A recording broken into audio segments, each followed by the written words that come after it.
Hello and welcome to मार्गदर्शन IAS. जय Hind. UPSC CSC mains 2025 के जीएस के सारे पेपर्स अब खत्म हो चुके हैं। Only papers are left is language and optional. Now the next time अब मेंस 2026 में है and I want you to appear Mains 2026, क्योंकि मेंस अपने आप में बहुत सेटिस्फाइंग एक जर्नी है, एक लेवल है, लेकिन उसके लिए हमें बहुत मेहनत करनी पड़ेगी। So recently GS paper 1 conduct हुआ है। किस तरीके के क्वेश्चंस आए हैं और कितने क्वेश्चन पीवाईक्यू बेस्ड हैं, कितने करंट बेस्ड थे और कितने अप्लाइड थे, क्या नई थीम निकल कर आई है, ये सब हम लोग डिस्कस करेंगे। लेकिन अगर आप वीडियो को बीच में ही छोड़ के चले जाएंगे तो कैसे समझ में आएगा, है ना। So watch till the end and please do share with your peers. Peer group को शेयर करिएगा ताकि जिनके साथ आप प्रिपरेशन कर रहे हैं तो एक क्लैरिटी मिलेगी। ठीक है, let us get started. So this is the question. I hope आपने वीडियोस देख ली होंगी, बट ये वीडियो बाकी सारी वीडियो से थोड़ी सी अलग है कि आखिर ऑब्जेक्टिव क्या होना चाहिए हमें इस एग्जाम को प्रिपेयर करने का। और क्वेश्चंस, देखिए मैं आपके नॉलेज पे शक नहीं कर रहा हूँ, आपने बहुत पढ़ा है, आप अलग बैकग्राउंड से हैं, लेकिन यूपीएससी के लेवल के क्वेश्चन को सॉल्व करने के लिए हमें एक अलग एक्सपीरियंस चाहिए, एक नॉलेज बेस चाहिए, और दूसरा सबसे इंपॉर्टेंट पीवाईक्यूज को कैसे हम समझ रहे हैं ताकि हम प्रेडिक्ट कर सकें आने वाले टाइम पे। So in the last 11 years UPSC ने जैसे क्वेश्चंस पूछे हैं मेंस में, ऑन द सेम लाइन इस साल भी 2025 का क्वेश्चन पूछा गया है। एक जनरल ब्रेकडाउन में आपको बता देता हूं दैट वर्ल्ड हिस्ट्री से हमारा एक ही क्वेश्चन आया है, ठीक है, वो फ्रेंच रिवॉल्यूशन वाला 15 मार्क का।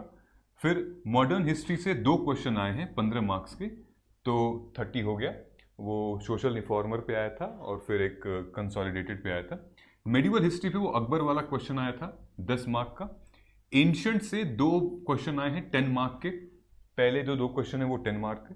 फिर ज्योग्राफी से टोटल 8 क्वेश्चन आए हैं 100 मार्क्स के, ठीक है, 4 हमारे 15 मार्कर और 4 हमारे 10 मार्कर। देन टॉक्स अबाउट ये 75 मार्क्स का क्वेश्चन आया है हमारा इंडियन सोसाइटी से। लगभग 3 आए हैं हमारे 15 मार्कर के, बाकी 4 आए हैं हमारे 4 आए हैं 15 मार्कर के, शायद 3 या 4 आए हैं। टोटल 75 मार्क्स के पेपर आए हैं। ऑल टुगेदर टोटल हमारे पास 200 मार्क्स के हो चुके हैं, ठीक है। सो एवरेज भी यही रहता है बेसिक, यानी कि टॉप 2 जो सब्जेक्ट्स हैं आपके वो हैं इंडियन सोसाइटी और हमारा ज्योग्राफी का सेक्शन। पहले क्वेश्चन से डिस्कस करते हैं हम लोग, what are the salient features of Harappan architecture. ये मतलब this is NCERT based as well. इसके लिए आपको कहीं भी कोई नोट्स उठाने की जरूरत नहीं पड़ी, आपकी एनसीईआरटी की बुक भी काफी है। सेलिएंट फीचर्स, ठीक है, हाँ, लेकिन यूपीएससी के आंसर लिखने का तरीका अलग है। अब सेलिएंट फीचर्स में देख लेते हैं, तो हड़प्पन सिविलाइजेशन की यहाँ आर्किटेक्चर की बात हो रही है, तो Harappan architecture is equal to Indus valley architecture के बारे में बात करते हैं। तो इंडस वैली के लिए इंडस वैली सिविलाइजेशन में क्या आर्किटेक्चर हुआ था उसकी सेलिएंट फीचर जानने हैं। तो 2014 में यानी कि 2014 में क्वेश्चन आया था, यूपीएससी ने ही पूछा था, आज से ठीक 11 साल पहले। To what extent has the urban planning and culture of the Indus valley civilisation provided input to the present day urbanisation and discuss. Okay, so ये क्वेश्चन किसी भी एस्पिरेंट के लिए बहुत इजी था, जो कि पीवाईक्यू ओरिएंटेड था और उसने पढ़ लिया होगा, ठीक है, तो अच्छा कर लिया होगा। ये मैं आपको बता रहा हूं civilization and their highlight for you next time पे कैसे क्वेश्चंस प्रेडिक्ट हो सकते हैं, ठीक है। जैसे आप ये देखेंगे कि कंपैरिजन कराया जा रहा है, comparison with other ancient civilization, जैसे कि इजिप्ट का, मेसोपोटामिया का, ग्रीस का, ये लोग कंपैरिजन करा रहे हैं हमारे Indian subcontinent with these civilization, ठीक है। तो हमें जो प्रिपरेशन करनी है वो इसी लाइन और लेंथ पे करनी है, ठीक है। और किसी साइट के बारे में बता सकता है, अभी रिसेंटली जो कंट्रोवर्सी आई थी किलाड़ी, जो साउथ इंडिया में डेवलप हुई है, किलाड़ी कंट्रोवर्सी, आप जरूर पढ़ के जाइएगा और हम लोग पढ़ाएंगे भी अपने मेंस गाइडेंस प्रोग्राम में, ठीक है। तो ऐसे क्वेश्चंस डेवलप होते हैं, ऑलराइट। हड़प्पा से आज तक क्वेश्चन नहीं आया, मतलब हड़प्पा कीवर्ड से आज तक क्वेश्चन मेंस में नहीं आया, 12 साल हो गए, लेकिन प्री में इसके कई सारे क्वेश्चंस पूछे गए हैं। फॉर एग्जांपल 2013 में, 2019 में, 2021 में प्री में क्वेश्चंस पूछे जा रहे हैं। कैसे क्वेश्चंस पूछे जा रहे हैं कि like characteristics of the people of Indus valley civilization क्या था, ग्रेट पैलेस टेम्पल था, worshipped both male and female, ये सारी चीज़ें, you know, deities and all, ठीक। तो ये जो प्री के लेवल के क्वेश्चन है ना, जब तक आप मेंस ओरिएंटेड नहीं पढ़ेंगे तो प्री के लेवल के क्वेश्चन भी सॉल्व करना मुश्किल होगा, ठीक है। 2019 में इन्होंने पूछा था which one of the following is not an Harappan site, ठीक है। तो आप कहेंगे Sohgaura is not an Harappan site, Sohgaura is located, वो मौर्यन पीरियड के टाइम का है, ठीक है। फिर हम बात, तो इससे आपको क्या पता चलता है, इससे कि भाई बाकी सारे जो है हड़प्पन साइट्स 2021 में अगर हम बात करें तो क्वेश्चन आया था which one of the following ancient town is well known to elaborate water harvesting management and series of dam channelizing water and connected reservoir. तो आप यहाँ पे धोलावीरा की बात हो रही है, ठीक है। तो धोलावीरा अगेन ब्रिलियंस इन हड़प्पन सिविलाइजेशन। तो ऐसे क्वेश्चंस जब आप डिटेल में नहीं पढ़ेंगे तब तक आप प्री के भी क्वेश्चन सॉल्व नहीं कर पाएंगे, ठीक है। तो मैंने आपको प्री और मेंस दोनों ओरिएंटेड बता रहा हूं, ठीक है। तो जैसे ये हमारा हो गया 2014 में आया था, उसी के लाइन एंड लेंथ पे 2025 में भी आया है। तो इंडस वैली थीम है, लेगेसी क्या थी, urban planning bye grid pattern, layout, right angle पे घर बने हुए थे। फिर उसके बाद ड्रेनेज की व्यवस्था थी, पब्लिक वेस्ट मैनेजमेंट की व्यवस्था थी, सीटाडेल और फिर टाउन जोनिंग, अलग अलग जोन में डिवाइड किए गए थे, ठीक है। उसके बाद फिर कल्चर और आर्किटेक्चर इनपुट क्या था, ब्रोंज यूज किया जा रहा था, फिर पॉटरीज बनाई जा रही थी, क्या था, कंटेम्प्रेरी इन्फ्लुएंस क्या था, ठीक है। जैसे कि मॉडर्न सिटी चंडीगढ़ और बाकी जो है वो इसी से सीखे गए हैं, ठीक है। तो यहाँ पर एग्जाम्पल भी दिया हुआ है, UNESCO tag Dholavira UNESCO world heritage sites locating urban continuity. तो आपको बस उसी लाइन एंड लेंथ पर चलना है, okay. Now, the second question, the third question will talk about the sculpture filled with Chandela art form, ठीक है, with resilient vigor and breath of life। ये 10 मार्कर का है, आपको 2 हेडिंग दे दी है यूपीएससी ने, एक तो इस पे लिखना है रेजिलियंट विगर और breath of life, okay. Resilient vigour का मतलब क्या होता है कि जैसे हम सेक्सुअलिटी या फिर वो क्या कहते हैं उसको, फर्टिलिटी, ये सब चांडेला के आर्किटेक्चर में दिखता था। खजुराहो के टेम्पल में अगर आप जाएंगे तो वहाँ पे जो मूर्तियाँ जिस तरीके से लगी हुई हैं वो कई सारी चीज़ें बयां करती हैं, ठीक है। तो एक वाइटेलिटी भी ये बताता है, रिगर बताता है, ठीक है। दूसरी चीज़ life, breath of life. Breath of life का मतलब कि सेक्युलरिज्म के बारे में बताता है, फिर वहाँ पे उनके रिलीजन के बारे में बताता है, अपने स्कल्पचर से ही, ठीक। तो जो हमारे मंदिर थे वो सिर्फ इस वजह से नहीं कि यार मंदिर में जितनी भी नक्काशियां हैं, जितनी भी अलग अलग तरीके से बनाए गए हैं उनको, वो भी प्रतीक हैं किस चीज़ के, कि हाँ इस टाइम पर इस तरीके की लाइफ हुआ करती थी, जिंदगी ऐसे लोग जिया करते थे, वही पर्सोनिफाई कर दिया जाता था उस दीवारों में। अब हम देखेंगे कि काफ़ी सारे क्वेश्चंस, ये क्वेश्चन आया कहाँ से, basically around down to earth में जून या जुलाई के महीने में एक न्यूज़ आती है, डाउन टू अर्थ में, when bronze meets faith sculpting divinity in Mahoba. Mahoba Uttar Pradesh में एक शहर है और उसी का कैपिटल था, मतलब चांडेल टाइम पे बुंदेलखंड वाला पूरा एरिया था, मतलब जहां हम उत्तर प्रदेश और उत्तराखंड देखते हैं, पहले बुंदेलखंड के नाम से जाना जाता था। तो ये डाउन टू अर्थ में ये न्यूज़ कवर हुई थी, ठीक है। तो शायद मे बी यहाँ से निकाल लिया हो। अब अगर हम बात करें चांडेल आर्ट फॉर्म की, जो बुंदेलखंड वाला है, तो टाइमलाइन देखिए, टाइमलाइन में बहुत कुछ आपको क्रिएट कर सकता है। तो जब भी आप एंशिएंट हिस्ट्री पढ़ेंगे टाइमलाइन पे फोकस करिएगा। फॉर एग्जांपल हड़प्पा क्या टाइमलाइन थी, अब देखिए चोल क्या टाइमलाइन है, 9 से 13। लेकिन जो चांडेल है वो, चोल जो है वो साउथ में था, चांडेल वही ऊपर नॉर्थ में था। तो ये क्लैरिटी हमें देनी पड़ेगी कि जब ये चोल पीरियड चल रहा था तो नॉर्थ में कौन सा पीरियड चल रहा था, वहां पे क्या इतना फेमस था, ठीक है।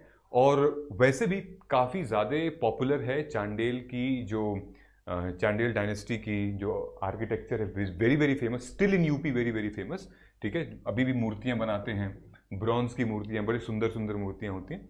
तो timeline is very important. Timeline को अगर आप टाइमलाइन के थ्रू अगर आप पढ़ेंगे ना, फीचर्स, नोटेबल डेटा पॉइंट, क्या क्या बनाए थे, कौन सा राजा था, मंदिर कौन सा था, ठीक है, टेम्पल आर्किटेक्चर कौन सा बनाए थे, तो आपको याद आ जाएगा ठीक है। सोशल लाइफ कैसी थी, विमेंस की लाइफ कैसी थी वहाँ पे, और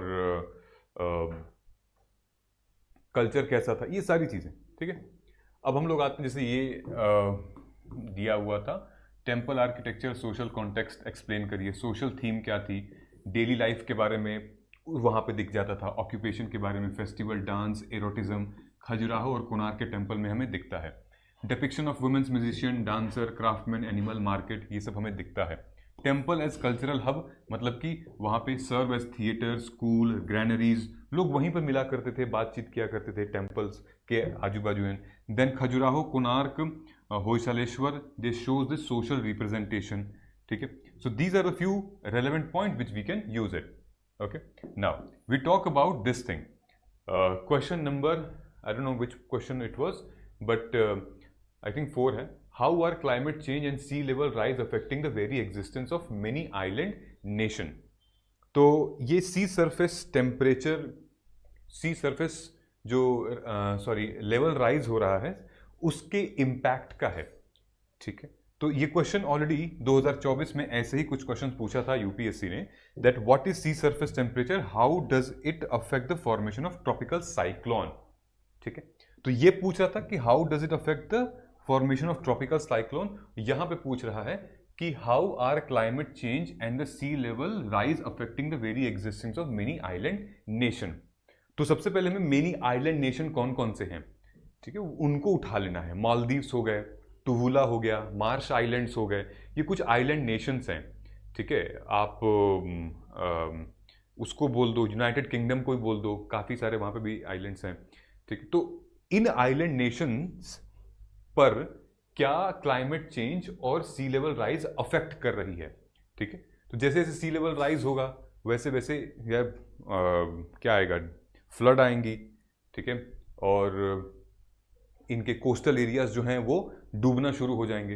भाई फ्लड आएगा तो वाटर का लेवल जो है वो मीटर ऊपर हो जाएगा, फिर जो साइड का कोस्टल इरोजन होने लगेगा, तो ऑब्वियसली उनका एरिया छोटा होने लगेगा, ठीक है। And there are many island, हम सर्च करके देख लीजिए, there many island disappeared due to this thing, sea surface temperature rise के ऊपर। और सेम क्वेश्चन ये हमारा 2024 में भी आया हुआ है। सो ये एक इंपॉर्टेंट टॉपिक है हमारे लिए, सी लेवल राइज, ठीक है, सी लेवल राइज और ये sea surface temperature rise, okay.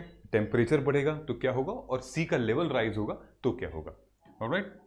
चलिए दोस्तों, हमारे पास अब काफी लिमिटेड टाइम बचा हुआ है, यानी कि अब लगभग 129 डेज बचे हैं दिसंबर तक। जैसे जनवरी आएगा आप देखिएगा एंग्जाइटी शुरू हो जाएगी, प्री ओरिएंटेड पढ़ना है, अभी तक नहीं पढ़े, अभी आपके पास लगभग 4-5 महीने टाइम है कि आप यूटिलाइज कर लें मेंस ओरिएंटेड के लिए, okay. Only we have this hours left, only we have 1032 hour left.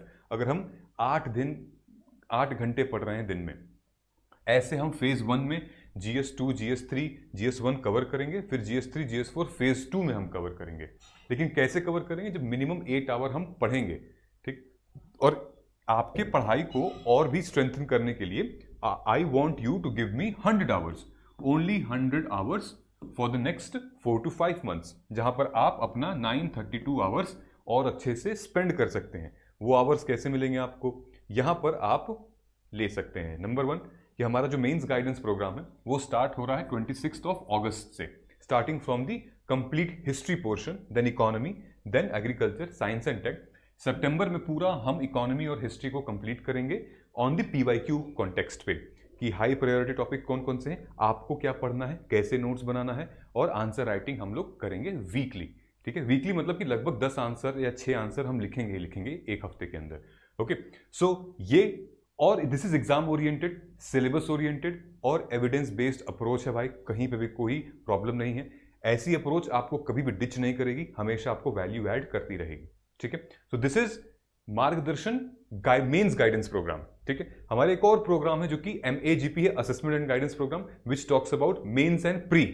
तो अगर आप चाहें तो आप MAGP इस प्रोग्राम में कर सकते हैं, जिसमें सिर्फ 40 लेक्चर्स हैं 100 आवर्स में, और अगर आप प्री भी चाहते हैं तो MAGP, 2 प्रोग्राम है, आप दोनों में से किसी में आप एनरोल कर सकते हैं, ठीक है।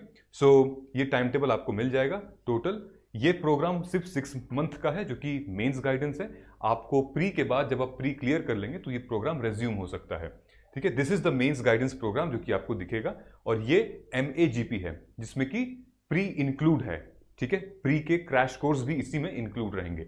और इसके साथ आपको 12 साल का यूपीएससी के जीएस मेंस पीवाईक्यूज फ्री मिलेंगे एनालिसिस के साथ, माइक्रो एनालिसिस और सेगमेंटेशन लेवल 1 2 3 4, जो कि अपडेटेड 2025 का है, वो हम अपडेट करके आपको सेंड कर देंगे. You will get the free for all the paper.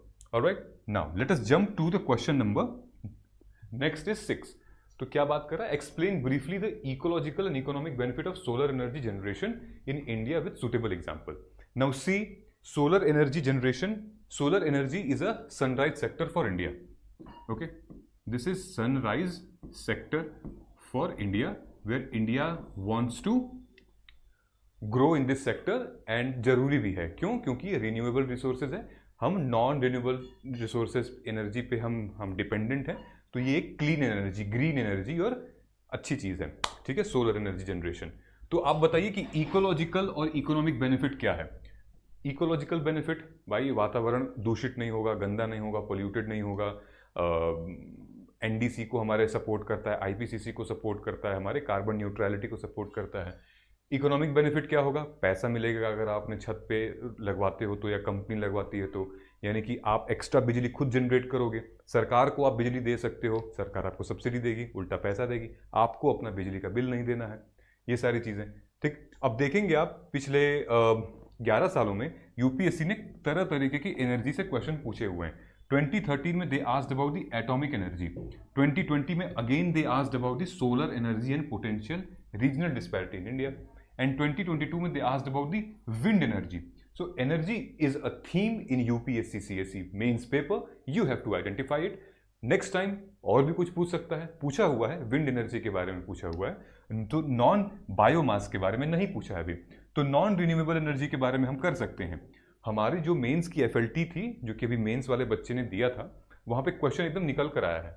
ठीक है, एफएलटी 3 में 17th क्वेश्चन जो है वो हम लोग का एकदम साफ साफ निकला है. Evaluate the social economic impact of recent government initiative on rooftop solar adoption in urban housing society. ये एग्जैक्टली सेम क्वेश्चन पूछा है. तो अगर इस तरीके के क्वेश्चन आप प्रैक्टिस में करेंगे तो आपके मेंस ओरिएंटेड जो आपको एग्जाम में आप जाएंगे तो ऑलरेडी आपकी प्रिपेयर होती रहेगी. तो ये हमारे टेस्ट सीरीज का क्वेश्चन है और एग्जैक्टली मैच कर गया है यूपीएससी के क्वेश्चन से. ठीक है, अब यहाँ देखते हैं एक और एनर्जी रिसोर्सेज की अगर हम बात करें दोस्तों, तो और भी अलग अलग तरीके के क्वेश्चन आए हैं यूपीएससी में. जैसे energy resources of coal mining and development, फिर उसके बाद energy resources Bharat Arctic region में क्या ढूंढ रही है, इतना इंपॉर्टेंट क्यों है. ठीक है, फिर साउथ चाइना सी जियोपॉलिटिकल कॉन्सेप्ट में आ रहा था. फिर उसके बाद यहाँ रिसोर्स एंड एनवायरनमेंट में आया था, आर्टिक सी से फिर क्वेश्चन आया था. ठीक है, and then India Africa relationship. ठीक है, ये हमारा मॉडल आंसर था. अगर आपको प्रोग्राम में रहते, evaluate socio economic impact of recent government initiative of rooftop solar adoption in urban housing. ठीक है, ये इंट्रोडक्शन था, नीचे कंक्लूजन था, और ये सारी की सारी पॉइंट थे हमारे आंसर एनरिचमेंट के. एनर्जी सेल्फ सफिशिएंसी होगी, कंट्रीब्यूशन टू क्लाइमेट गोल होगा, जो मैंने भी आपको बताया था. Financing and pay back challenges and all policy driven है. ठीक है, अब देखिए question number 7 talks about what are tsunami, how and where are they form, what are their consequences, explain with example. 10 words में, छोटे छोटे पॉइंट्स में आपको एक्सप्लेन करने हैं. Now when you will see here, already मैंने यूट्यूब पे ही sessions लिए हुए थे आज से 3 हफ्ते पहले. ठीक है, जब वो न्यूज़ आई थी ना रशिया के सुनामी वाली, तो मैंने ये न्यूज़ लिया था. डिटेल में मैंने बात की थी यहाँ पर भी कि ये क्वेश्चन रिपीट हुआ है. मैंने जब भी कोई भी सेशन लेता हूँ एग्जाम ओरिएंटेड ही लेता हूँ, और उसमें पीवाईक्यू को इंटीग्रेट जरूर करता हूँ ताकि आपका वैल्यू एडिशन बन जाए. तो ये देखिए, ये मैंने बताया है 2017 में डिजास्टर मैनेजमेंट में ये क्वेश्चन आया था सुनामी को लेकर. ठीक है, फिर उसके बाद ये देखिए, दिस वॉज द थिंग, ये massive earthquake in Russia and tsunami warning, ये क्वेश्चन मैंने लिया था. मैंने पढ़ाया भी है हाउ सुनामी अकर्स, और ये पूरा का पूरा जो सबडक्शन लिथोस्फीयर है, लिथोस्फीयर कैसे सबड्यू होता है, जो हैवी टेक्टोनिक प्लेट होती है वो ऊपर सबमर्ज कर जाती है लाइट वाली. ये डिटेल पूरा प्रोसेस मैंने आपको बताया हुआ था इस वीडियो में. ठीक है, फिर ये क्वेश्चन था, ये मैंने 16th क्वेश्चन यहाँ पर इंटेंशनली लगाया हुआ है क्योंकि दोनों ऑलमोस्ट सेम क्वेश्चन है. ठीक है, जिसका फाउंडेशन सेम है. क्या है? Changes in shape and size of continent and ocean basin of the planet take place due tectonic movement. Tectonic movement की वजह से ही तो सुनामी भी आती है. और यहाँ क्वेश्चन पूछ रहा है 16, टेक्टोनिक मूवमेंट बताइए कि कैसे चेंज होते हैं, मूवमेंट कैसे होती है और कैसे फॉर्म होते हैं। तो जियोमॉर्फोलॉजी का ये फिजिकल ज्योग्राफी का क्वेश्चन है। अब आप देखिए कितने सारे क्वेश्चन पूछे गए हैं। ये जो क्वेश्चन पूछा गया है shape and size of continent and ocean basin, ये टेक्टोनिक मूवमेंट का, ये आपका कवर हो जाता है इसमें भी। क्या है? Discuss this geophysical characteristic of circum Pacific zone. ये 2020 में पूछा गया है। क्या होता है सर्कम पैसिफिक जोन? फिर 2018 में पूछा गया है मेंटल प्लूम और रोल क्या है इसका प्लेट टेक्टोनिक में। फिर पूछा गया है यहाँ पे briefly explain the major mountain ranges of the world and explain their impact and condition. चलो ये तो डायरेक्ट नहीं है, ये दोनों क्वेश्चन 18 और 20 का ये डायरेक्ट प्लेट टेक्टोनिक मूवमेंट से है। ये देखिए, ये मैंने पूरा प्लेट टेक्टोनिक के मूवमेंट का रीज़न बताया है। जैसे यहाँ पर बात हो रही है जापान या फिर रशिया, यूरेशिया, ऑस्ट्रेलिया, पैसिफिक, इसके मूवमेंट पे। ये है plate ring of fire, Pacific ring of fire, जहाँ पर ये यूरेशियन प्लेट है, देन ये जावा ट्रेंच है, देन अंटार्कटिका प्लेट है, नाजाका प्लेट है, पैसिफिक प्लेट है। तो मैंने डिटेल में यहाँ पे एक्सप्लेन भी किया था इसी वीडियो में। So this is exam oriented guys. Okay, ये है इसका पूरा का पूरा region, fold mountain and tectonic activity कैसे प्रोसेस हो रही है, ये हमारा नोट्स का था।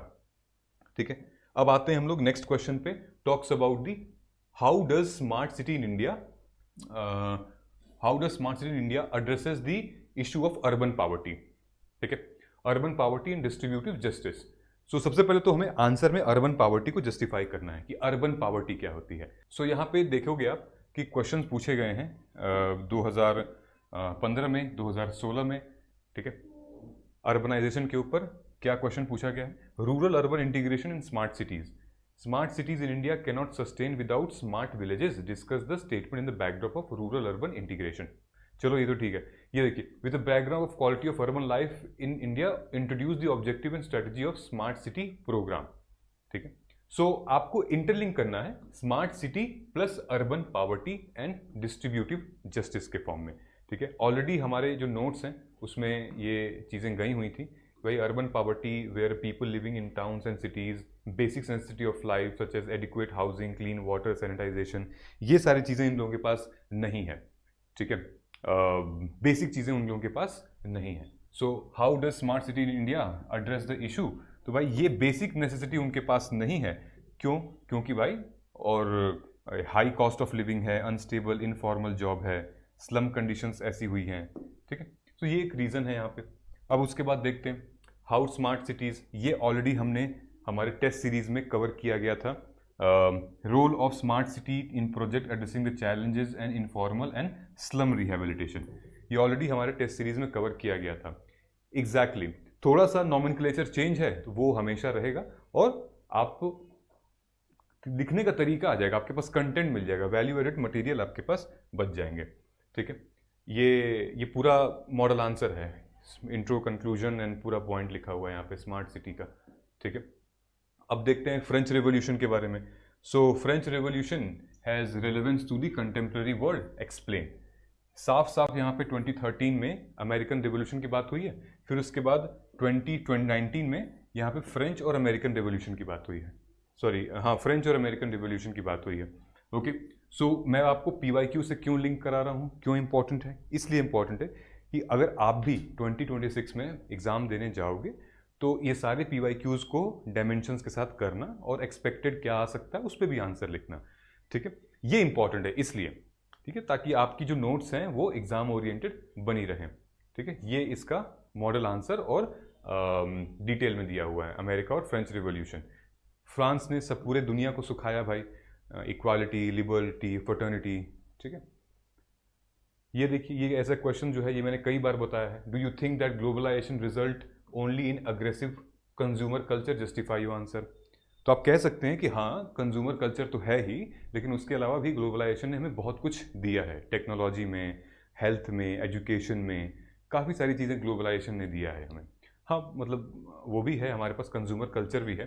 ठीक है, too much of like McDonald's आ चुके हैं, देन नेटफ्लिक्स है, lot of things has come already, but और भी कुछ दिया, बहुत सारी चीज़ें दी भी हैं। तो ग्लोबलाइजेशन के बहुत फेवरेट थीम है, मैंने बताया भी था, क्वेश्चंस आएंगे ही आएंगे। तो 2016 से लेकर 2024 तक, और नीचे भी थे, अभी मैंने डाला नहीं है, every year one question comes regarding the global impact of globalization, क्योंकि आपकी यूपीएससी में सिलेबस में इंडियन सोसाइटी का लिखा हुआ है impact of globalisation on Indian society. उसी टॉपिक के अंडर ये सारे सब आते हैं। Globalization and local identity, homogenization क्या होता है, impact of globalisation on cultural diversity, impact of globalisation on womens of India. ठीक है, ऐसे क्वेश्चंस आते हैं, तो हमें पहले से रेडी होना पड़ेगा। ये मैंने अपने मेंस के PYQ अस्त्र में ऑलरेडी बताया हुआ है। लगभग 1 महीने पहले वीडियो थी, प्राइवेट वीडियो थी ये डिटेल में मैंने बताया हुआ था। यूट्यूब पे है ये, कि जब मैं बता रहा हूँ ना यहाँ पे ग्लोबलाइजेशन है, मार्जिनलाइजेशन है और नेशनल आइडेंटिटी है, यहाँ पे मैं यही बता रहा हूँ कि कैसे कंज्यूमर कल्चर के अलावा और भी ग्लोबलाइजेशन हमें दिया था। ठीक है, तो ग्लोबलाइजेशन से बड़े सारे टॉपिक आए थे पिछले 11 सालों में। Globalisation and women, tech and globalisation, finance and society, identity, cultural dynamics, then cultural diversity, ageing and society. हर साल में कितने कितने कब कब क्वेश्चन आए हुए हैं और उनकी थीम क्या है। जैसे एक बार आया था 2013 में effect of globalisation on elderly people. ठीक है, तो इस बार क्या आया है, एकदम उसी की ग्लोबल अग्रेसिव कल्चर पे आया हुआ है। ठीक है, तो on the same line. Okay, तो हमारा नोट्स पहले ही प्रिपेयर हो जा रहा है यहाँ पे। ठीक है, so you can see here कि कहाँ कहाँ से क्वेश्चंस बने हुए हैं हमारे। ठीक है, लोकल आइडेंटिटी, वेस्टर्नाइजेशन। तो हमें फोकस कहाँ करना है जब भी ऐसे टॉपिक आते हैं, होमोजेनाइजेशन वर्सेस ग्लोबलाइजेशन, किस चीज़ की, लैंग्वेज की, हमारे कला की, फेस्टिवल की, सिनेमा की, राइज ऑफ कंज्यूमरिज्म। ठीक है, मैं साफ साफ मेंशन किया हुआ, ये हमारे नोट्स थे, अभी भी PYQ इस तरह के ये नोट्स हैं। ठीक, ये कुछ ऐसी नोट्स हैं। ठीक है, this is the notes on which you can write globalisation. ठीक है, ग्लोबलाइजेशन ये नोट्स हैं। Global is local. ठीक है, change in form, local in global, this is AIR1 notes guys. ठीक है, दिस इज AIR1 नोट्स, उन्होंने डिटेल में बताई हुई है। Language, then dress, then family, entertainment, okay, TV shows, ये पूरा 1 पेजर बनाया हुआ है इन्होंने। लोकल फॉर ग्लोबल, योगा, मतलब लोकल से ग्लोबल कैसे गया, योगा गया, इस्कॉन गया, देन बॉलीवुड गया, देन ये सब मेंशन किया हुआ है इन्होंने। ओके, नाउ कुछ ऐसे क्वेश्चंस भी आए थे जो थोड़े से सोचने वाले थे, मतलब अप्लाइड थे, और GS पेपर 1 के उस ट्रेडिशनल थॉट प्रोसेस से अलग थे। नंबर 1, एक तो ये क्वेश्चन आया था जो कि टेक्नोलॉजी का क्वेश्चन था। How can artificial intelligence and drones effectively used with GIS and RS technique, locational and aerial planning.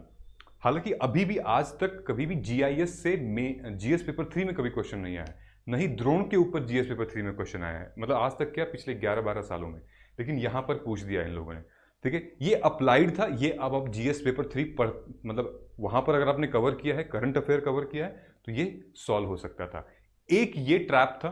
दूसरा ट्रैप इन लोगों ने दिया कि एथिक्स का क्वेश्चन, यानी कि जो रोल ऑफ सिविल सर्वेंट है, जो कि हमारे GS2 में भी है और GS4 में भी है, उसका यहाँ पे दिया हुआ है GS पेपर 1 में। ठीक है, इस बार GS पेपर 2 में ये नहीं पूछा है रोल ऑफ सिविल सर्विसेज, लेकिन GS पेपर 1 में जो कि कभी नहीं पूछा है, आज तक कभी नहीं आया है ये, मतलब एटलीस्ट 12 साल में तो नहीं आया है। ठीक है, ethos of civil services in India stands for combination of professionalism and nationalism consciousness. ठीक है, तो बाय प्रोफेशनलिज्म आपका value, integrity, morality, emotional intelligence, ये नेशनलिज्म आपकी नेशनल आइडेंटिटी हो गई, प्रोटेक्ट करना है, then use of civil society, लोग डिसेंट्रलाइजेशन ऑफ गवर्नेंस, देन आपको राइट्स के ऊपर बात करनी है, प्रोटेक्शन के ऊपर बात करनी है। ठीक है, सर्विस के ऊपर बात करनी है नेशनल कॉन्शियस के लिए। ठीक है, तो मैंने दिखाया है, ये देखिए एटीट्यूड, यानी कि GS पेपर 4 में एक क्वेश्चन आया था 2020 में, 2018 में, कि universal values in civil services and their importance, and then importance of positive attitude in civil services. Actually ये अप्लाइड है, आपको एग्जाम में तुरंत से झटका लगेगा कि अरे यार ये क्या, कहाँ से आ गया ये क्वेश्चन, तो आपको GS पेपर 4 का स्विच एक्टिव करना पड़ेगा, and then you have to write this question. Okay, इसीलिए कहते हैं कि हर पेपर का रेडी होना चाहिए। देखिए आपका 10 मार्क्स का था ये। ठीक है, एक दो और क्वेश्चन थे, जैसे कि एक क्वेश्चन बात कर रहा है ये achieving sustainable growth, actually environmental based था, लेकिन इन्होंने घुसा दिया है ज्योग्राफी के लिए। ठीक है, ज्योग्राफी और सोसाइटी का। तो ये पूछ रहे हैं कि achieving sustainable growth with emphasis on environmental protection could come into conflict with poor people needs. इसका मतलब ये है कि हम एनवायरमेंट को प्रोटेक्ट करने के लिए हम सस्टेनेबली ग्रो कर सकते हैं, ठीक है, लेकिन यहाँ पे कुछ पुअर पीपल की जो नीड है वो कॉन्फ्लिक्ट हो सकती है। जैसे मान लीजिए कि आपके गांव में, अगर आपके शहर में मना कर दिया गया, भाई तुम बायो वो चूल्हा नहीं जलाओगे या फिर कोयले पे काम नहीं करोगे, तो कैसे करेगा आदमी? भाई उसके पास पैसा नहीं है, कहाँ से सोलर लेकर आएगा, बिजली का पैसा कहाँ से देगा, कैसे सस्टेनेबल करेगा? तो ये कॉन्फ्लिक्ट है, ठीक है। तो यही चीज़ बोल रही है कि अगर आप सस्टेनेबल जा रहे हो एनवायरनमेंट को प्रोटेक्ट करने के लिए, फाइन, लेकिन ये कॉन्फ्लिक्ट करेगा गरीब लोगों के ज़रूरत से। तो आपको यही बताना है कि यस मतलब क्या क्या किया जा सकता है और कैसे कॉन्फ्लिक्ट हो रहा है, और बीच का रास्ता आपको वे फॉरवर्ड बताना है, ठीक है। एक ये क्वेश्चन देखिए, क्वेश्चन बहुत अच्छा क्वेश्चन मुझे लगा था जो कि इन्होंने पूछा है, एंड आई एम श्योर कि एक आध और क्वेश्चन इसमें से बन सकता है। Distribution and density of population in Ganga river basin with special reference to land, soil and water resources. आप सोच के देखिए गंगा रिवर कहाँ कहाँ जाती है, ठीक है, आपका पूरा उत्तर प्रदेश में, देन उत्तराखंड में। सो बेसिकली कि ये पूरा एरिया है, ठीक है। तो गंगा रिवर बेसिन के अराउंड में, ठीक है, स्पेशल रेफरेंस आपको देना है पॉपुलेशन की डेंसिटी पे, land, soil and water resources, ठीक है। तो पॉपुलेशन की डिस्ट्रीब्यूशन क्या है और डेंसिटी क्या है पॉपुलेशन की, और कंजम्पशन पैटर्न क्या है इनका, किस तरीके की लैंड है, किस तरीके की सॉइल है, वाटर रिसोर्सेज कैसा है। ये अच्छा क्वेश्चन है, गंगा रिवर बेसिन का यूनिक क्वेश्चन है, ओके। अभी तक ऐसे क्वेश्चन नहीं पूछे गए हैं। आपसे पूछा जा सकता है Indo Gangetic plain next time, आपसे कंपेयर कराया जा सकता है नॉर्थ के रिवर और साउथ के कुछ दो मेजर रिवर, ब्रह्मपुत्र नदी के बारे में आपसे पूछ सकता है, यहाँ पे कावेरी और कृष्ण नदी के बारे में पूछ सकता है। तो एक नई थीम जनरेट हो गई है यहाँ पे, okay. So it's a good question. Now एक ये थीम के ऊपर क्वेश्चन था कि tribal development in India centres on two axis, those of displacement and rehabilitation, okay. So tribals इस बार आए हैं 2016, 2022 के बाद इस बार ट्राइबल्स आए हैं। तो इन लोगों ने क्वेश्चन क्या पूछा था 2022 में, given diversities among tribal community in India which specific context should they be consider as single category, ठीक है। थोड़ा सा पॉलिटिकल एंगल पे पूछा था, होमोजेनिटी और डाइवर्सिटी अमंग द ट्राइबल। फिर 2021 में पूछा था, examine the uniqueness of tribal knowledge system when compare to mainstream cultural system, ठीक है। तो tribal knowledge system versus mainstream system, ये पूछा था। फिर उसके बाद what are the tribals in India referred as the scheduled tribe, indicate the major provisions of the constitution of Indian upliftment, alright. So ये जो क्वेश्चन था वो हमारे इंडियन सोसाइटी के ही ट्राइबल वाले सेक्शन से था, जो कि छोटा सा पार्ट है, but again it came in 15 marks के क्वेश्चन था, okay. So again those of displacement and those of rehabilitation, तो एक अच्छा सेगमेंट बन सकता है। और अभी ये न्यूज में भी था काफी, due to over exploitation of natural resources, कि कुछ ट्राइबल्स जो हैं उनको डिस्प्लेस किया जा रहा है और कुछ को शिफ्ट किया जा रहा है due to this deforestation and anthropogenic activities and all, ठीक है। फिर एक यूनिक क्वेश्चन आता है हमारा, question number 2, Akbar religious syncretism से लेकर। पूरे 12 सालों में कभी भी यूपीएससी ने अकबर, औरंगजेब, बाबर, जहांगीर के बारे में कभी कोई क्वेश्चन नहीं पूछा है। पहली बार यूपीएससी ने अकबर से रिलेटेड पूछा है, और ये बहुत नॉर्मल क्वेश्चन पूछा है, कॉमन क्वेश्चन पूछा है, जो कि आमतौर पे बहस होती रहती है हमारे ऑनलाइन पे या फिर क्लासेस में भी ऐसे पता होता रहता है। जनरली ये न्यूज़ मुझे लगता है ये आई थी जब एनसीईआरटी में चेंजेस किए गए थे। तो Akbar brutal but tolerant, Babur was ruthless, NCERT revised, ये 17 जुलाई वाला जो चीज़ आई थी, मुझे ऐसा लगता है ये वहीं से लिया गया है, करंट बेस था, अब तक तो नहीं पूछा गया। तो रिलीजियस सिंक्रेटिज्म में हमने स्कूल में पढ़ा हुआ है, दीन इलाही टाइप्स, देन फिर नो जजिया टैक्स ऑन नॉन मुस्लिम, फिर सुली कूल जैसी इनिशिएटिव्स अकबर ने रन किए थे, ठीक है, कि नॉन मुस्लिम भी पार्टिसिपेट करें, एक दूसरे से बात करें। और फिर अकबर का तो मतलब यही था कि भाई अपना पूरा राज्य साम्राज्य जो है वो ऐसा बनाएं, पैसा उनके लिए बहुत इंपॉर्टेंट था, रिसोर्सेज बहुत इंपॉर्टेंट थे। तो महिलाओं से शादी कर लेना, फिर राजपूतों के साथ उसमें मतभेद डाल देना, तो ये सारी चीज़ें अकबर की नीतियाँ रही हुई हैं, ठीक है। सो आप कह सकते हैं कि हाँ भाई अकबर सेकुलर था। एक और क्वेश्चन आता है हमारा, what are non farm primary activities. सबसे पहले तो नॉन फार्म प्राइमरी एक्टिविटीज़ देखना है। नॉन फार्म भी ठीक है, लेकिन प्राइमरी क्या है? नॉन फार्म में आपका वो आ जाएगा जो कि डायरेक्ट एग्रीकल्चर और फार्मिंग से रिलेटेड नहीं है, ठीक है। जैसे आपका नॉन फार्म में इंडस्ट्रीज आ गए, नॉन फार्म में आपका ये पोल्ट्री वगैरह भी आ जाएगी, फिशरिंग आ जाएगी, माइनिंग वगैरह आ जाएगी, वो चीज़ जो कि फार्मिंग से नहीं हो रही है, ठीक है, वो चीज़ जो कि फार्मिंग से नहीं हो रही, तो वो है कि नॉन फार्म प्राइमरी एक्टिविटीज़ ये होती हैं। फिर आपको बताना है कि how are these activities related to geographical features in India, ठीक है, तो हमारे फिजियोग्राफिक फीचर्स इन इंडिया, तो फिजियोग्राफिक फीचर्स क्या है हमारे भारत के और कैसे ये रिलेट करती हैं, उनसे हमें प्रिपरेशन करना है। ये भी क्वेश्चन अच्छा था, मतलब थोड़ा सा ट्रैप करने वाला क्वेश्चन था, discuss with suitable example. Okay, इन सबका मॉडल आंसर ऑलरेडी हम तो जो हमारा प्रोग्राम मेंस गाइडेंस का चल रहा है उसमें हम लोग डिस्कस कर रहे हैं, शेयर कर रहे हैं। So let us come and join the programme and I think 22 August is the last day और फाइनल बैच है। और इसी वीडियो पे, इसी चैनल पे दोस्तों, हम लोगों ने जीएस पेपर 3 की भी एनालिसिस की है, जीएस पेपर 2 की भी की है, 1 की भी की है, तो सारे पेपर से की हुई है। आप सब्सक्राइब कर लेंगे तो आपको सारे पेपर का एक्सेस मिल जाएगा। मिलते हैं हम लोग अगले वीडियो में, तब तक thank you so much, all the very best, जय हिंद।